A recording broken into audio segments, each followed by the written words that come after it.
시청자 여러분 안녕하십니까. 오늘날 국제화 시대, 스피드 시대를 맞아 여행이나 사업을 위하여 비행기를 타고 다니거나 항공 화물을 이용하는 경우가 너무도 많습니다. 2차 대전 이후 급속히 발전하기 시작한 민간 항공교통은 이제 국가 간 이동에 있어서는 수승 분담률이 거의 100%에 가깝다고 할 수 있습니다. 그리고 항공 운송의 안전성도 많은 발전을 거듭하여 다른 운송수단보다 현재의 사고율이 낮은 안전한 교통수단이라고 알려져 있습니다. 그럼에도 불구하고 우리는 가끔씩 항공사고 소식을 듣게 되고 때로는 그 피해가 엄청나고 참혹한 경우가 많습니다. 그러다 보니 우리는 내가 타는 비행기가 혹시 사고 나지는 않을까 하는 걱정을 하기도 할 것입니다. 오늘은 이러한 항공사고의 사례와 그 원인, 그리고 항공사고에 대한 법적 책임과 손해배상 등 법률 문제에 관하여 얘기를 해보고자 합니다. 네, 영기씨 안녕하세요. 네, 안녕하세요 시청자 여러분, 정영지입니다. 네, 글로벌 시대를 맞이하여서 항공기 많이 이용들 하시죠. 비단 해외 방문 시 뿐만 아니라 국내 교통수단으로 항공기를 많이 이용하고 있는데요. 저는 이런 항공기를 탈 때마다 조금은 불안한 마음을 감출 수가 없더라고요. 오늘은 안전한 법률에서 그 항공기 사고와 사례, 그리고 그에 따른 법률적인 문제들에 대해서 짚어주신다고 하니까 무척 기대가 됩니다. 네, 오늘도 끝까지 함께 해주시면 좋을 것 같네요. 네, 영기씨. 네. 어디 비행기 타고 어디 다녀오셨지 않았나요? 네, 제가 방학을 맞이하여서 드디어 이제 가족과 함께 일본을 다녀왔는데요. 네. 제가 이제 아무래도 학생이다 보니까 좀 저가 항공을 이용하게 됐어요. 근데 굉장히 좀 이렇게 무섭더라고요. 비행기 타면 그 네. 기분이 어떠세요? 이륙치나 착륙 시 불안합니까?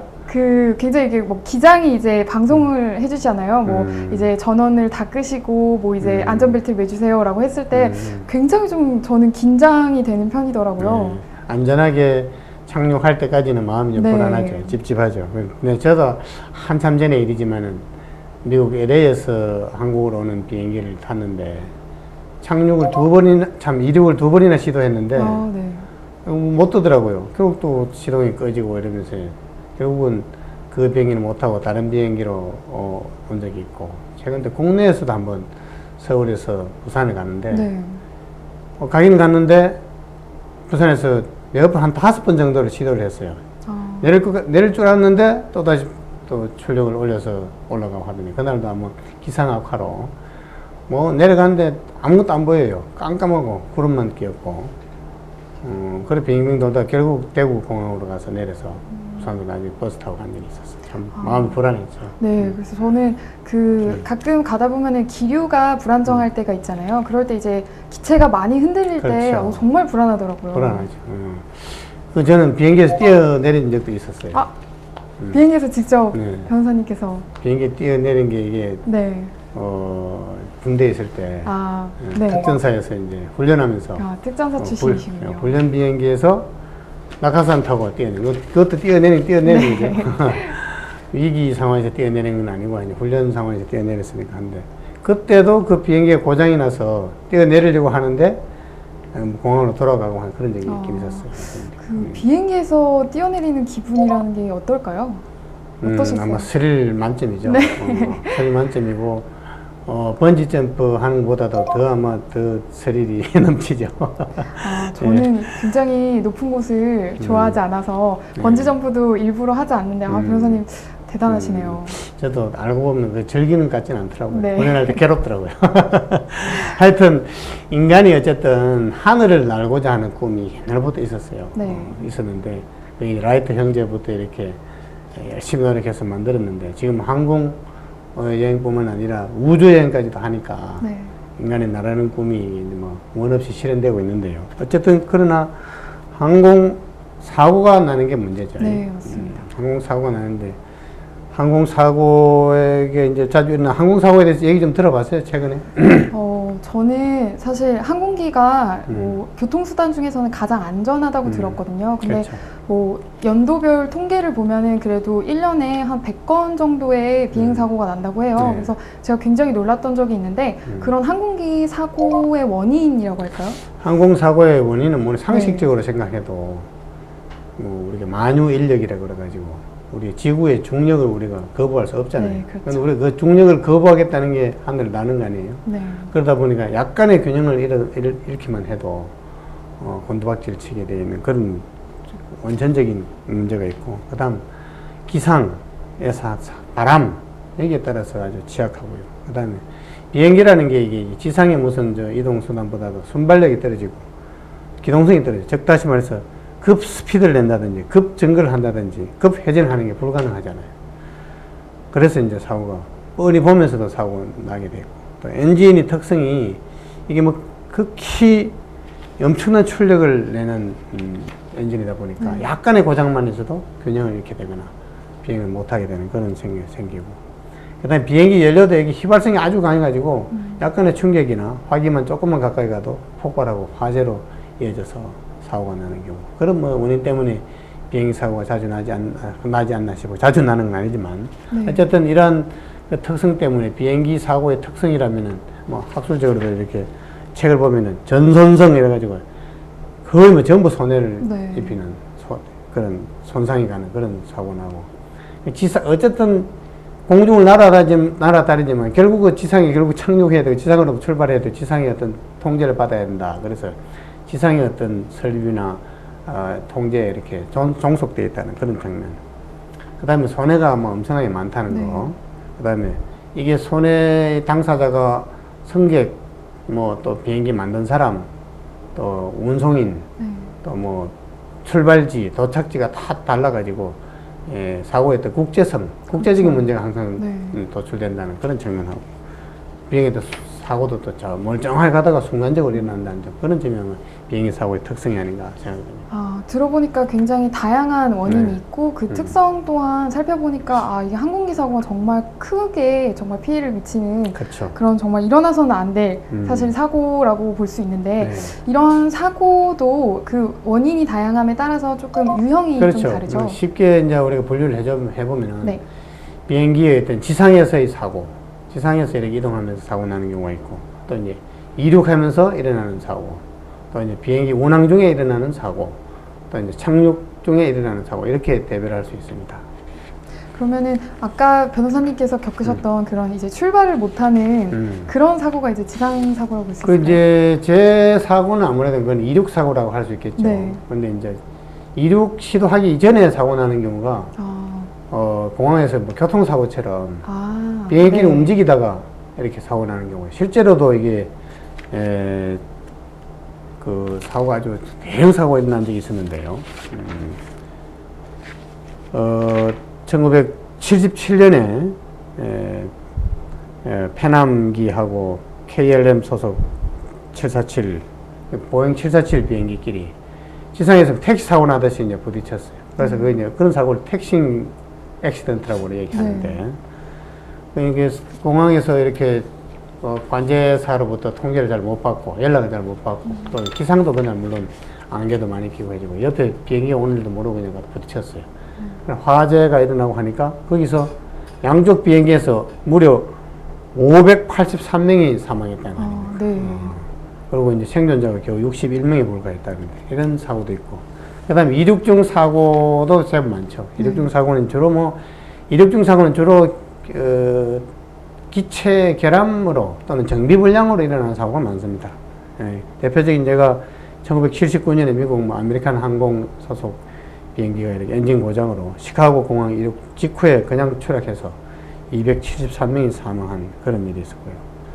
그 다음에 이륙 중 사고 중에는 되게 큰 사고로 이어지는 경우도 있는데, 지상에서 했던 조류, 꽁, 새 그런 때들을 만났을 때 엔진이 고장을 일으켜서 느닷없이 사고가 일어나서 사고가 나는 경우, 그런 경우도 많고요.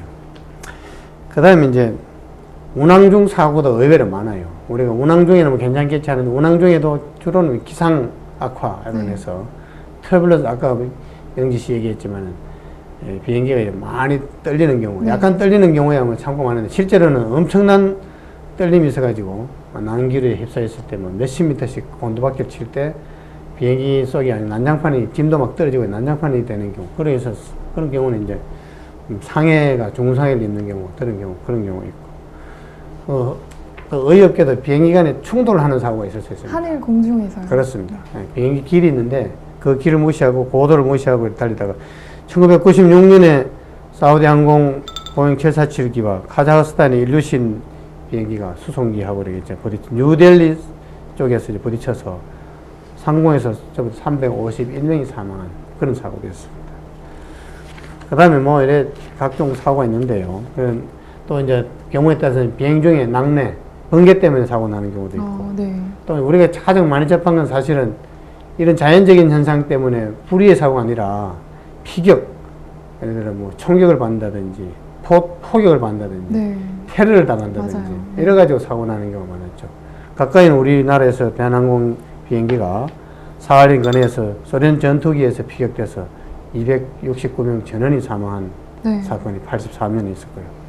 또 뭐 미국 페남기 보잉 747기가 스코틀랜드 로크워드 마을 상공에서 리비아 테러리스트에 의해서 원격 조종에 의한 폭파돼 가지고 결국 이제 전원 사망했던 그런 사고도 있고요. 하여튼 우리 안전을 결국 이제 항공사나 공항에서는 이런 이제 폭탄 테러까지도 막아내야 되는 그런 의무가 있는 거죠. 그다음 착륙 중 사고는 뭐 상당히 많아요. 우리나라에서도 93년에 여객기가 목포 공항에 날씨도 안 좋은데 무리한 착륙을 시도하다가 그 옆에 있는 운거산에 충돌해서 110명 승객 여객 110명 66명이 사망한 사고가 있었고요. 또 대한항공이 97년에는 괌 공항으로 가다가 결국 그 니미츠 힐이라는 데 충돌해서 228명이 사망하고 25명이 부상하는 그런 사고도 있었고, 또 뭐 중국 항공사 여객기가 김해국제공항에 착륙하다가 김해 돛대산 기슭에 추락해서 129명이 사망한 사고가 있고, 또 뭐 우리나라뿐만 아니라 뭐 사우디아라비아, 중국 항공, 또 미국 항공 뭐 일부 뭐 각종 사고들이 많아요. 특히 뭐 일본 비행기도 착륙 중 사고로 인해서 기체 결함으로 인해서 사고 난 경우도 있고, 네. 뭐 여러 가지 각 나라를 불문하고 프랑스 항공 에어버스도 뭐 안전하다고 그렇게 자랑하다가 결국 대상에서 그냥 추락한 사고도 있고, 비행기 어느 항공사가 사고 난다 안 난다 이렇게 얘기할 수 없을 정도로 네. 사고가 흩어져 있습니다. 사례를 쭉 들어보니까 이 한 가지 또 특징이 그 피해 규모가 정말 막심하다라는 생각이 드네요. 거의 뭐 한 번 사고가 나면 300명 가까운 사상자가 발생한다고 볼 수 있는데, 그렇죠. 이거 제가 살펴보니까 이게 우리나라 항공사라고 해서 절대 안전하지 않다라는 생각이 좀 드는데, 그래요. 그 항공사별로 아니면 국가별로 조금 항공사고가 좀 빈번한 그런 국가가 있어요. 국가별로는 미국이 제일 사고가 많아요. 네. 왜 그런 거 하니, 미국이 뭐 안전성이 떨어져서가 아니라 항공량이 제일 많은 나라가 미국입니다. 세계에서 각 비행기가 제일 많이 도착하는 곳이 미국이고, 또 국내 여행도 거의 항공에 의존하는 장거리 여행. 그러다 보니까 항공사가 제일 많고요. 그 다음 나라별로 큰 나라일수록 러시아가 그 다음에 제일 많아요. 그 다음 물론 영국이 이제 항공 여객이 많다 보니까 많고, 그 다음 뭐 인도, 중국 이런 데서 역시 항공사고가 많습니다. 다만 이제 항공 비행기 어떤 여행 의존도, 항공 비행 의존도에 비춰서 좀 너무 많은 나라, 항공 안전 후진국이라고 할 수 있는 나라는 뭐 주로 이제 뭐 베트남, 인도네시아, 아무래도 중국, 또 중동 국가 이런 데서 항공 좀 후진국이었는데, 우리나라도 한 90년대 초반까지만 해도 사고 하도 많으니까 항공 후진국으로 지정이 돼가지고 국제기구로부터 조사도 받고 교육도 받고 그런 일이 있었는데, 최근에 이제 우리나라 항공 사고가 거의 없고 인명사고가 거의 없는 나라로 지정이 돼서 우리나라가 이제 항공 선진국으로 알려져 있습니다. 네, 그래서 저도 웬만하면은 항공기를 이용할 때 국적기를 좀 이용하려고 많이 하거든요. 근데 이렇게 항공사고가 있었는지 사실 저는 잘 어렸을 때 벌어진 일이라 잘 몰랐는데 굉장히 많네요. 그렇죠. 아주 많아요. 샌프란시스코 뭐 이런 데서도 공항이 의외로 우리나라 영종도 공항은 한 규모는 샌프란시스코 공항보다 한 5배 정도 되는데, 항공기 이용 수는 샌프란시스코 공항이 우리나라 영종도보다 2배나 많아요. 그런 측면에서 우리나라 영종도 공항이 아주 잘된 공항이라고 합니다. 네. 그 보통 이렇게 항공기 사고를 좀 예방을 하려면 어떻게 해야 될까? 이제 뭐 안전한 자리가 있을까 제가 찾았더니 그 제가 아는 분이 그냥 안전한 항공사, 주로 이제 사고가 많이 나지 않은 항공사를 이용하는 게 최적이다라는 말씀을 하시더라고요. 근데 항공사별로 조금 차이가 있나요? 항공사별로 그런 통계가 있어요. 통계가 있는데 아마 최악의 항공사는 러시아의 한 항공사로 그렇게 알고 있습니다. 결국은 안전 불감증, 이게 아마 만연되어 있는 나라의 항공사가 결국은 사고율이 높다 이렇게 알려져 있는데, 한편으로는 금방 사고 난 회사가 안전에 아주 신경을 많이 쓰니까 그 회사 비행기 타는 건 더 안전하다 이렇게 얘기할 수도 있습니다. 그런 생각도 드네요. 네, 그러면 이런 항공사고가 났을 때 그 피해가 막심하다라고 이야기를 했는데 여기에 따른 어떤 손해배상 책임이 또 궁금해지는데요. 손해배상 문제가 이제 어떤 문제가 있는 하니, 사고 조사를 어떻게 할 것이냐, 사고 원인 조사를 국제적으로 뭐 우리나라 항공기가 예를 들어 미국 가서 사고 나는 경우도 있고, 미국 항공기가 일본 가서 사고 나는 경우도 있고, 또 미국 비행기에 한국인 타는 수도 있고, 뭐 중국인 타는 수도 있다 보니까 누가 조사할 것이냐, 그 다음에 또 이제 손해배상 책임을 어디까지 인정할 것이냐, 또 이제 손해배상 절차를 어떻게, 관할 법은 어디서 소송을 해서 배상을 받을 것이냐, 그런 문제들이 있습니다. 그리고 이제 항공사고는 대개 뭐 항공 운송업자, 승객, 항공기 제조업체, 그다음 관제 기관, 이런 국적이 다 다른 경우가 많아서, 그래서 이제 조약으로 이렇게 맺어져 있습니다. 이런 문제들에 대해서 국제적으로 좀 통일을 하자. 국제적으로 이렇게 통일해서 그런 준거법에 의해서 국제 조약에 따라서 각 나라의 법을 좀 정하자. 그 가이드라인을 정하는 그런 조약들이 맺어지고 있는데요. 그 노력이 이제 1929년 바르샤바 조약부터 시작해서 헤이그 의정서, 또 몬트리올 협약 이래가지고 지금은 이제 1999년도에 맺어진 몬트리올 조약, 여기에 근거해서 이제 지금 이렇게 각 나라들이 몬트리올 조약에 근거한 법을 제정해서 운영하고 있습니다. 그런데 이게 몬트리올 조약이 뭐 무조건 가입 다 되어 있는 게 아니라 뭐 상당 부분 선진국은 가입되어 있습니다. 가입되지 않은 나라도 있어가지고 각 나라마다 다르고 그렇습니다. 여행지에 따라서도 또 굉장히 달라질 수 있겠네요. 그렇죠. 어느 나라의 재판을 청구하느냐에 따라서 현저히 달라집니다. 그렇군요. 그러면은 어떤 그런 사고 조사를 아까 말씀하셨는데 그거에 대한 그 법률 규정이 있을까요? 이게 이제 이 부분에 대해서는 이제 몬트리올 협약, 그리고 시카고 조약이라고 그래가지고 사고나 국제적으로 항공기 사고가 났을 때 어느 나라에서 조사할 것이냐, 사고 원인을, 그 부분을 이제 시카고 조약에서는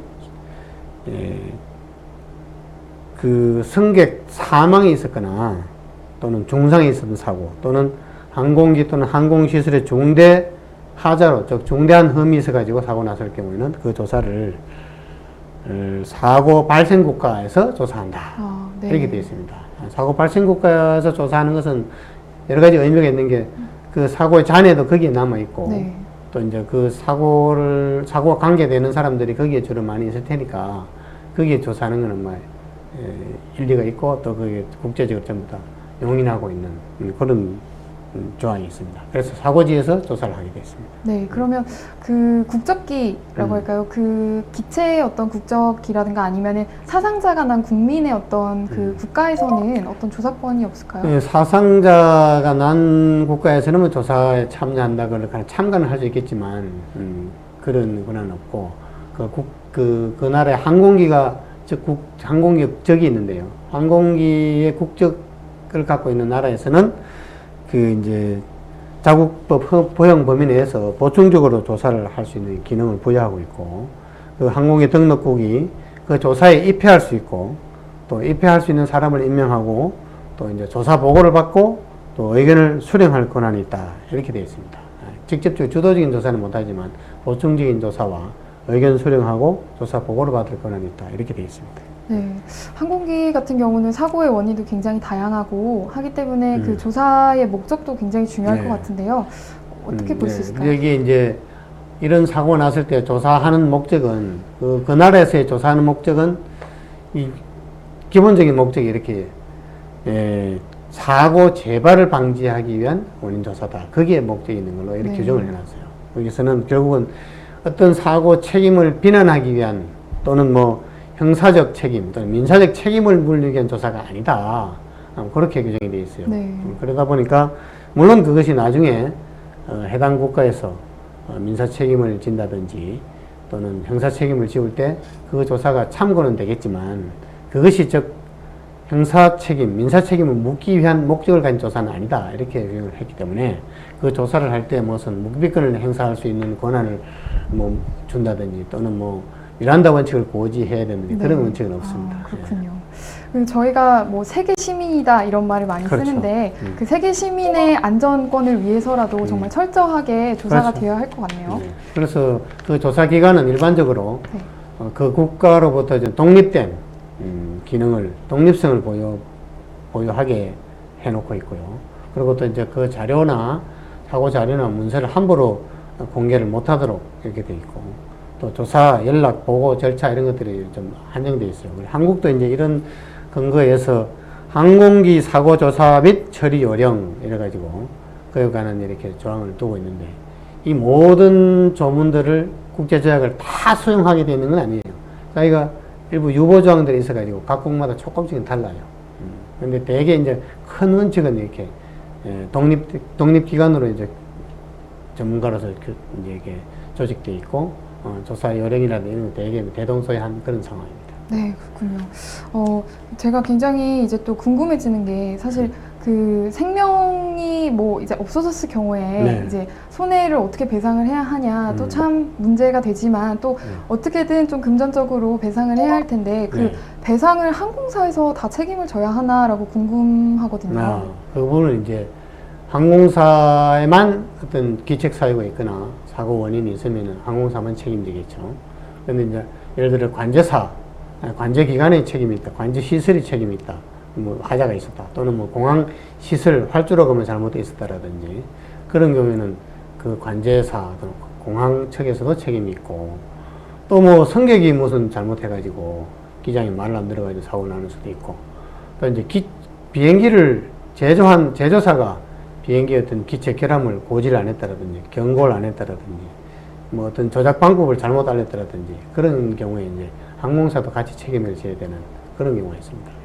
그러면은 그런 항공사의 어떤 책임이랄까요, 뭐 관제 책임이 어떤 한도가 나라별로 좀 다를 수 있을 것 같은데요. 그래 이제 이게 지금 우선 항공사의 책임을 어떻게 지울 것이냐 하는 부분들이 몬트리올 협약 국제조약의 어떤 핵심 내용이라고 할 수 있습니다. 그런데 대체로 이제 항공사가 어떤 특징이 있느냐면은 엄청난 자본을 들여서 이렇게 이제 비행기를 사거나 네. 또 임차하거나 뭐 여러 가지 시설들을 운영해야 하는 그런 큰 자본이 들어가는데, 물론 이제 항공료도 비싸고 하니까 돈을 평소에 사고 나면 많이 벌어요. 그런데 사고 나면 엄청난 사고로 이어지고 하니까 네. 그걸 다 물어주다 보면 비행기 저 항공사가 도산하게 되는 경우가 많아요. 미국의 이제 항공사가 세계적으로 아주 좀 널리 항공 여행도 많이 하고 큰 회사들이 많은데 항공사가 잘 도산하는 이유가 이 비행기 사고 났을 때 책임 한도가 세계적으로 제일 높아요. 그렇군요. 그러다 보니까 한 번 사고 나면 쩔뚝 무너지는 거라 한 두 번 사고 나면 문 닫아야 되는 거라. 네. 그러다 보니까 미국 항공사가 그 멀쩡하게 세계적인 항공사가 이래 뭐 M&A 한다고 그러고 도산한다고 그러고 그런 경우가 있어요. 그런 것에 기인해서 국제적으로 이제 후진국에서는 항공사의 여행객에 대한 책임을 좀 줄이자, 한도를 좀 주자 이렇게 하는 경향이 많고, 미국이나 선진국에서는 우리나라 사람이 다른 그 국제기를 타서 손해를 봤을 때 전부 다 배상 받아야 될 거 아니냐, 안 된다 이래가지고 또 항공 승객에 대한 보상 한도를 높이자 하는 그런 식으로 좀 대립돼 있죠. 그러다 보니까 몬트리올 협약에서 권장하는 아웃라인 배상액을 이렇게 이제 우리나라나 또는 일본이나 또는 독일이나 대개 국가들이 이렇게 수용하고 그게 근접한 액수로 이렇게 제한을 하고 있는데, 미국에는 그 제한을 두지 않고 네. 뭐 예를 들어 사망 등 부상의 경우에 일본이나 한국 등 영국 이런 데서는 소위 10만 SDR이라고 그래가지고, 이게 좀 SDR이라는 게 단위가 좀 다른데요. 네. IMF 기준에 의한 화폐 단위는 아닌데 미국 달러, 그 다음에 일본 엔화, 파운드화, 또 유로화 이런 걸 이렇게 평균 내 가지고 우리나라 치면 1 SDR이 지금으로 치면 한 1,600원 내내 1,700원 정도 됩니다. 네. 10만 SDR 이래 가지고 한 1억 7천만 원 남짓 네. 정도를 배상 1인당 하겠군요. 사망해서 이렇게 한도로 한다 이렇게 되어 있는데 네. 독일에서는 좀 새로 권장하는 액수에 따라서 인플레이션 이런 걸 감안해서 지금 한 1억 9천만 원 정도 네. 인정하고 있고 중국은 한 2,900만 원, 3천만 원 남짓 되는 정도로 인정하고 있고 미국은 최고의 경우에 한 100만 달러까지 지급하는 예가 있습니다. 이게 네. 엄청난 차이죠. 10배 네. 이상 차이 나는 경우가 그러네요. 있어요. 그래서 각 나라마다 좀 다르다는 걸 아마 아셔야 될 겁니다. 그 다음에 화물에 대한 그 책임은 뭐 거의 대동소이하긴 한데 그 수화물의 경우에 1인당 우리나라나 영국 대부분의 나라에서 한 170만 원에서 한 200만 원 정도 사이 되고 그런데 중국은 뭐 그보다 또 한 3분의 1 정도로 아주 거치고 적네요. 있어요. 네. 그 다음에 미국은 뭐 주마다 다르고 또 손해배상 한도도 다르고 일률적으로 얘기할 수는 없고요. 여튼 이 나라마다 조금씩 달라요. 네. 그거를 법률 전문가가 아니면 항공 사고, 항공에 관한 법이 좀 따로 좀 있어요. 이걸 전공한 사람이 아니면 잘 알지 못하도록 돼 있어요. 아, 그래서 좀 이거는 전문가에게 한번 상의를 해야 이 경우는 어떻게 되느냐라고 묻고 해야 될 그런 상황입니다. 네. 저는 그 항공권을 구매할 때 굉장히 이제 그런 뭐 미국이나 어떤 유럽의 국가들 같은 경우 항공권이 굉장히 비싸잖아요. 네. 근데 그게 그냥 거리가 멀어서 비싼가 보다 했는데 또 이런 이유도 좀 그런 적용이 경우도 있습니다. 예를 중국 항공이 싼 이유는 네. 이런 배상 한도를 네. 적게 자기 나라에서 예를 재판하게 되면은 적게 줘도 되니까 이제 항공료가 싸죠. 싼 게 빚이된 경우가 있죠. 물론 사고가 안 나면 뭐 덕보는 거지만 그런 경우가 있습니다. 그렇군요. 몰랐던 사실인데. 그런 다만 미국에서도 이제 무조건 재판하는 게 유리하냐면은 미국에도 무슨 입증하는데 재판이 너무 길어요. 우리나라는 재판 속도가 세계적으로 빨라요. 아주 제일 빠른 나라인데 일본만 해도 우리보다 뭐 5배도 넘는데 미국은 뭐 한 우리나라보다 한 10배 더 느리다고 보면 돼요. 그런데 이걸 입증하는데 한 2년 걸리고 네. 그 다음에 뭐 이 또 화해하고 하는데 한 2년 걸리고 화해하는데 우리나라 같은 한 6개월만 하면 화해할 거 아닙니까? 2년 걸리고 다 입증해서 한 7년 정도 걸려야 네. 미국에서는 재판이 끝난다. 정말. 많이 봤는데 네. 재판하다가 그냥 변호사한테 돈 다 주고 네. 본인 가져간 돈은 얼마 없을 수도 있다. 이런 또 유념해야 됩니다. 그래서 미국 변호사들 그렇죠. 이렇게 좀 이렇게 하는 그 농담이 그 샤크라고 하더라고요. 그 상어처럼 그렇죠. 끝까지 물어뜯어서 이제 뭐 한다고 그렇게도 농담을 하는데 7년이면 정말 기네요. 당사자를 위한 소송보다도 자기 그 이제 시간 수당을 위해서 소송한다 이렇게 알려져 있죠. 물론 뭐 다 그렇지는 않겠지만요. 네. 네. 그럼 항공사에 아예 고의 뭐 기책 사유가 있다라고 하면은 조금 달라질까요? 그렇죠. 이제 이런 경우는 아까 제가 책임 한도를 말씀드린 것은 국제조약에서도 이제 규정해 놓고 대개 이제 이런 국제조약의 의사를 받아들여서 이렇게 이제 규정해 놨는데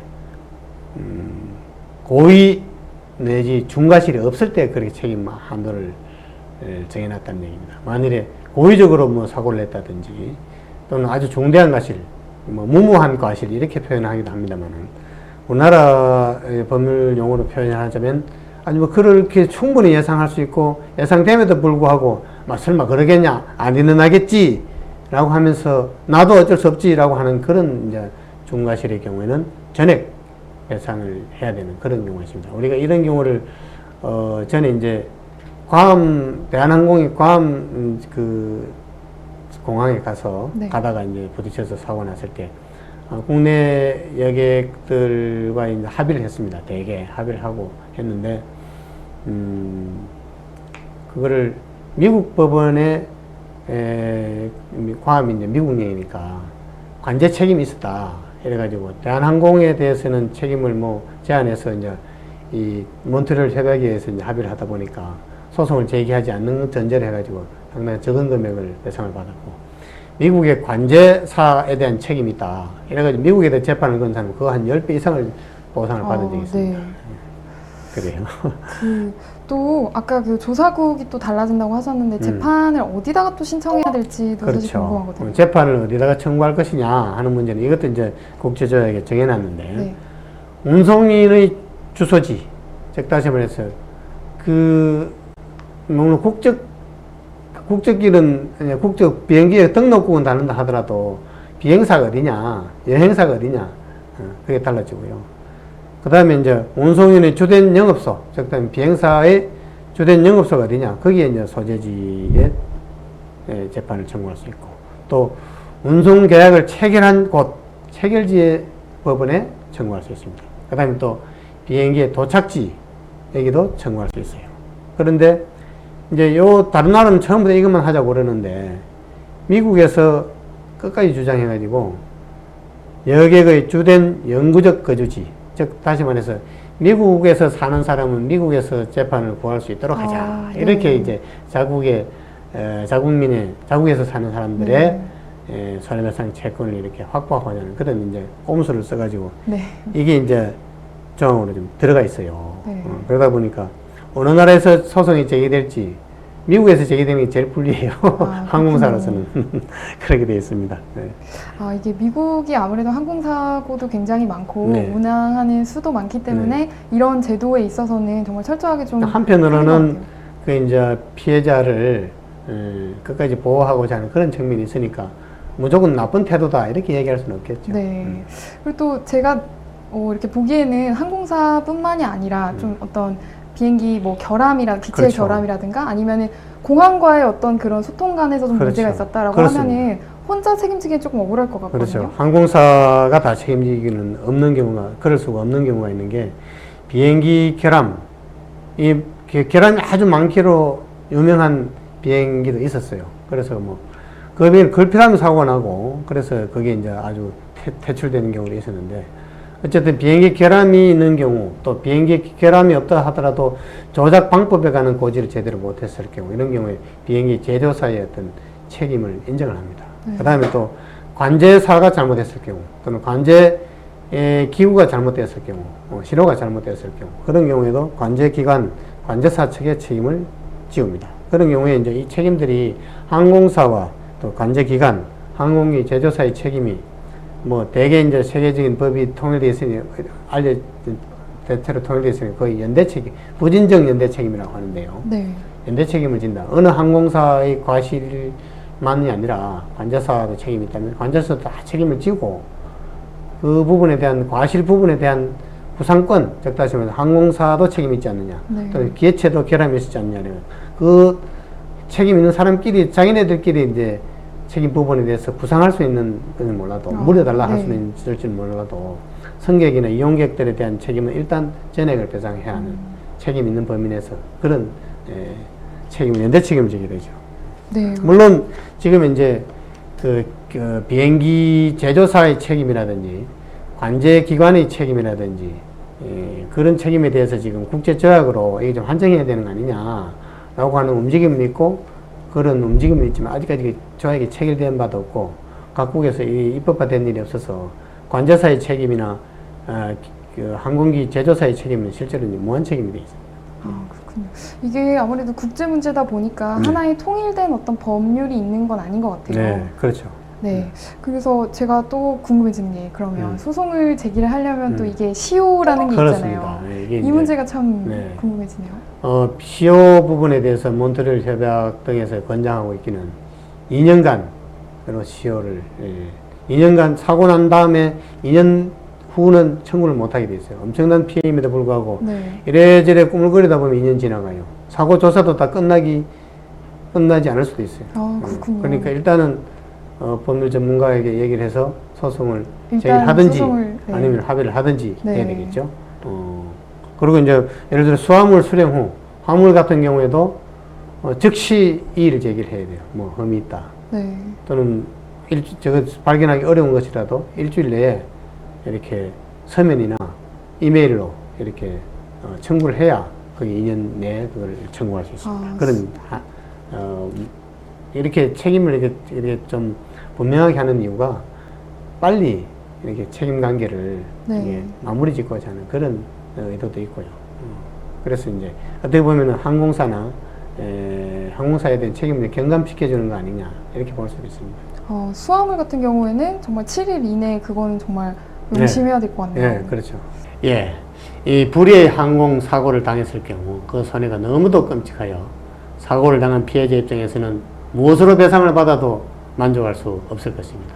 그러나 항공사고는 각 관계자들이 나름대로 주의를 다했으나 부득이 사고가 나는 경우도 많고 또 전체적인 손해를 모아보면 너무나 그 배상 액수가 커서 항공사나 관제사, 항공기 제조사 측에 모든 책임을 다 지울 경우 한 개의 사고로 그 회사가 도산해야 되는 가혹한 경우도 있어가지고 제도적으로 국제적으로 이 책임을 제한하는 등의 조약이나 법률이 제정되어 있는 것입니다.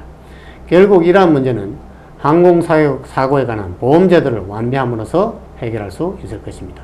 그런데 이러한 항공사고에 관한 각국의 입법은 나라마다 다르고 또 그 통일을 위한 몬트리올 조약 등이 있으나 그 조약에 가입하지 않은 나라도 많고 또 가입했더라도 특정 내용을 일률적으로 국내법에 반영하지 않아서 각 나라마다 사고 조사와 배상하는 제도와 손해배상의 한도가 달라서 혼란스럽습니다. 결국 국제적 항공사고 전문가와 상담해서 어떻게 하는 것이 가장 효과적으로 유리하게 배상을 받을 수 있는 것인가를 전문가에게 맡기는 것이 가장 좋다고 생각됩니다. 이상으로 항공사고와 법률 문제에 관한 방송을 마치겠습니다.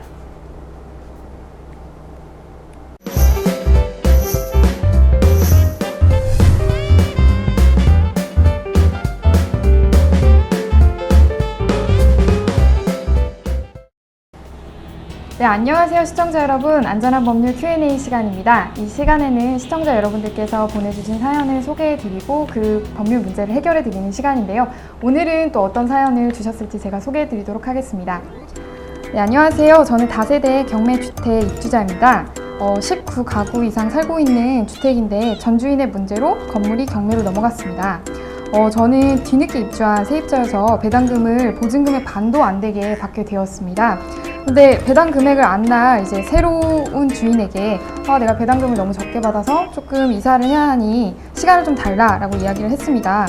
그랬더니 이제 그렇게 시간을 줄 수 없다라고 이야기를 들었고요. 그래서 이사비를 좀 주시면 안 되겠냐라고 했더니 그것도 거절을 받았습니다.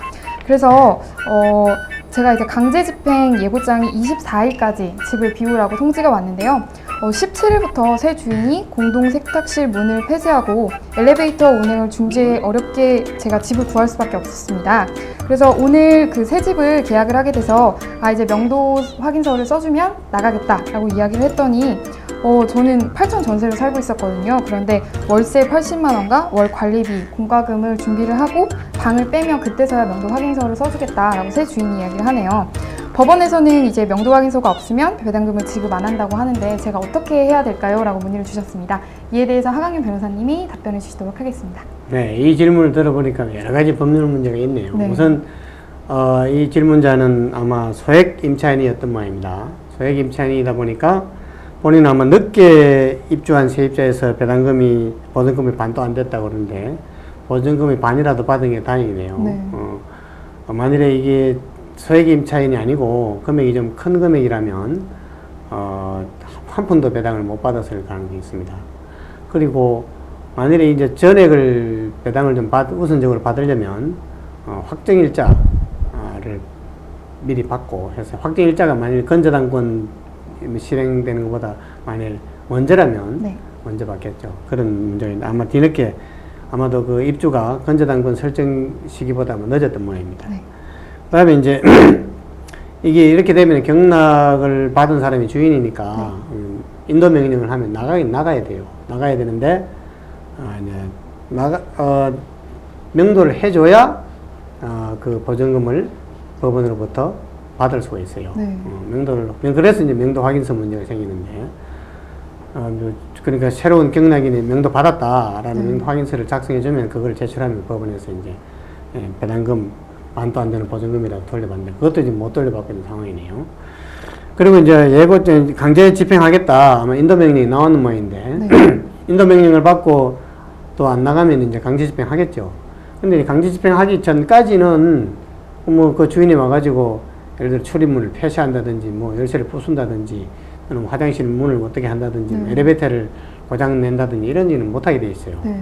그러면요, 그 부분에 대해서는 뭐 일정 부분 손해배상을 물을 수 있긴 있는데, 이게 뭐 예고장이 나온 상황이니까 거의 뭐 이제 인도 명령의 강제 집행이 임박해 있다고 볼 수 있는데, 이런 경우에는 적절히 합의를 해서 나갈 준비를 해야 되겠는데, 다만 이제 그러면은 안 나가면 그 경락 받은 사람이 월세 상당의 손해배상 청구하겠다라고 하는 부분이 있는데, 이 부분은 뭐 틀린 말은 아니에요. 네.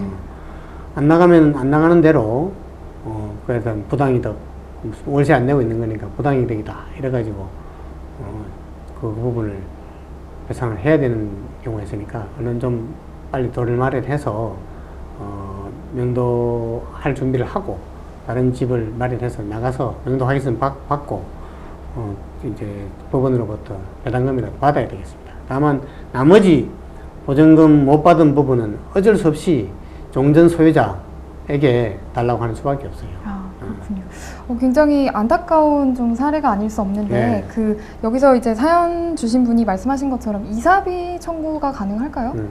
이사비 청구하는 게 되게 뭐 이제 거래 관행상 경락 받은 사람이 이런 사람들이 빨리 내보내기 위해서 협상하기 위해서 스스로 나오고 강제 집행하는데도 비용도 들고 하니까 그 비용 줄이기 위해서 이제 합의한 거죠. 합의하고 이사비 주는 건데 이사비를 줄 의무는 없는 거예요. 네, 그렇군요.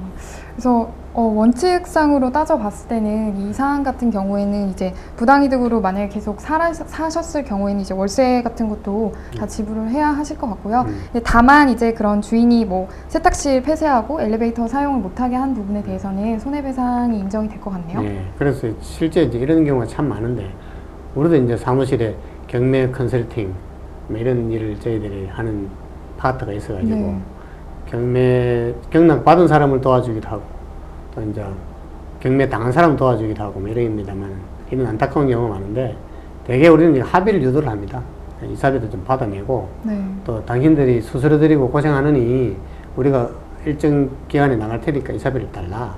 또 아니면 뭐 끝까지 버티면 그거 참 집행하기 어려운 경우도 많고 하니까 그렇게 하기도 하고 또 뭐 이 사람 입장이 되면 이 사람 도와주고 그러긴 합니다만 거래 관행성이 되게 경락인들도 이런 어려움이 있을 것이라는 걸 예상하고 그래서 경락 대금을 좀 싸게 경락받는 경우가 많아요. 물론 안 그런 경우도 있겠지만은 법률상으로는 뭐 거의 뭐 경락받은 새로운 주인에게 모든 권리가 있긴 합니다만은 그 경락 주인이 아량을 베풀어서 하는 경우가 많습니다. 네, 그렇군요. 일단은 임대 계약을 체결할 때는 일단 그 건물 자체가 경매에 해당이 되는지 그럼요. 그걸 살피는 게 제일 물론 이제 우리 이분이 잘못했다고 할 수 있는 것은 이게 건저당권이 설정되어 있는지 네.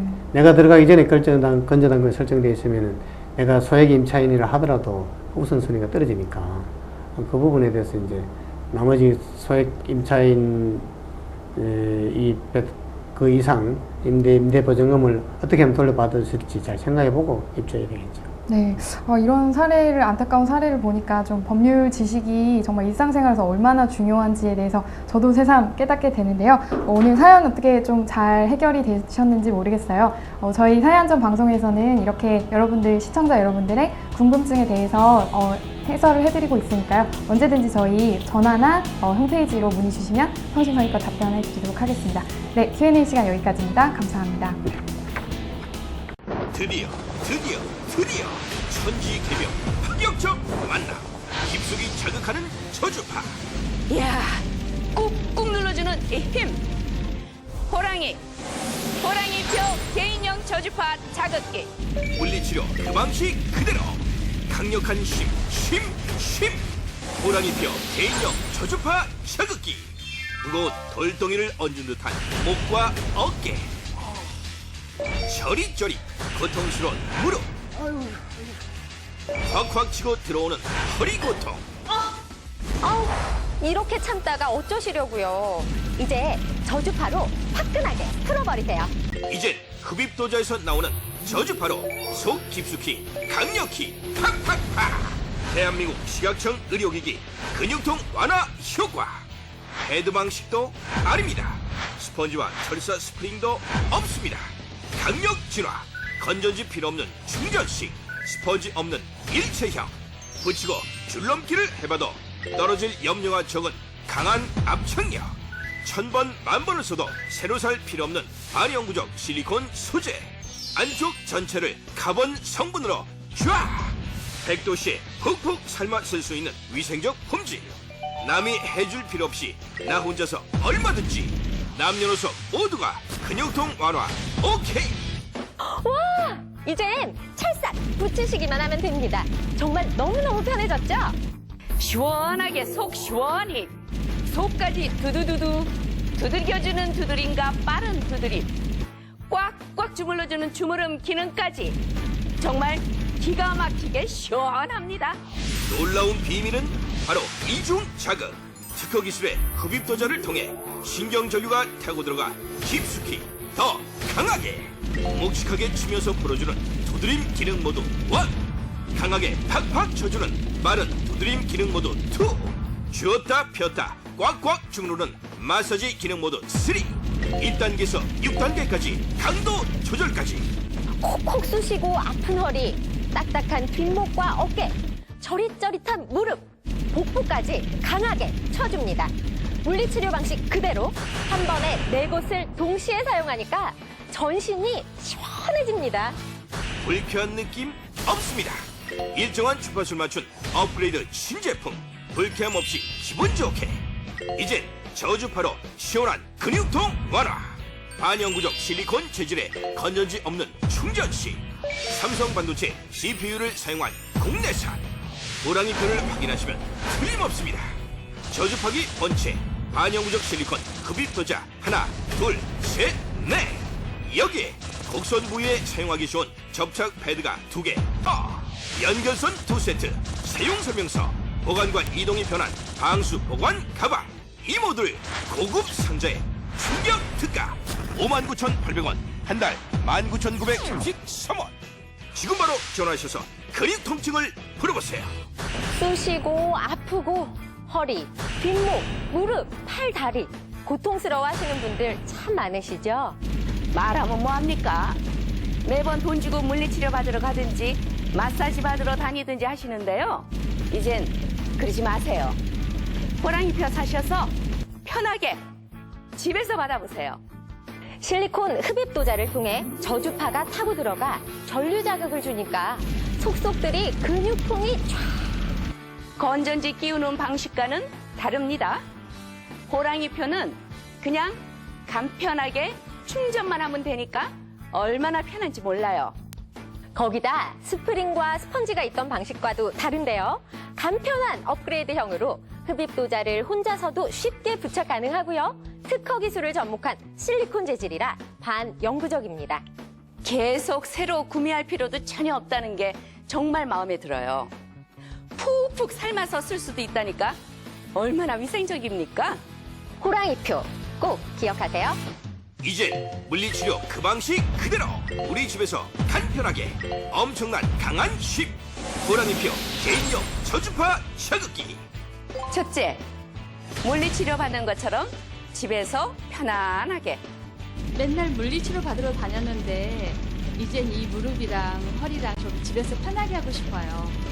이제 호랑이표 저주파기로 매일매일 집에서 혼자서도 쉽게 붙이고 떼고 누구나 오케이. 놀라운 비밀은 바로 이중 자극. 특허 기술의 흡입 도자를 통해 신경전류가 타고 들어가 깊숙이 더 강하게. 대한민국 시각청 의료기기 근육통 완화 효과. 둘째, 건전지도 필요 없고 패드 교체도 필요 없습니다. 건전지 방식이 아닙니다. 패드 방식도 아닙니다. 스펀지와 철사 스프링도 없습니다. 강력 진화. 건전지 필요 없는 충전식. 스펀지 없는 일체형. 붙이고 줄넘기를 해봐도 떨어질 염려가 적은 강한 압착력. 1000번 만번을 써도 새로 살 필요 없는 반영구적 실리콘 소재. 안쪽 전체를 카본 성분으로 쫙!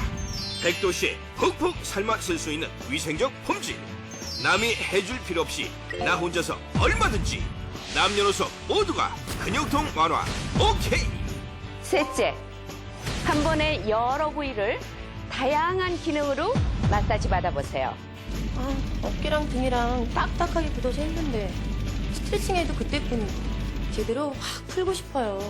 이젠 흡입도자에서 나오는 저주파로 속 깊숙이 강력히 팍팍팍 묵직하게 치면서 풀어주는 두드림 기능 모드 1, 강하게 팍팍 쳐주는 빠른 두드림 기능 모드 2, 쥐었다 폈다 꽉꽉 주무르는 마사지 기능 모드 3, 1단계에서 6단계까지 강도 조절까지 한 번에 4곳을 동시에 사용할 수 있는 호랑이표.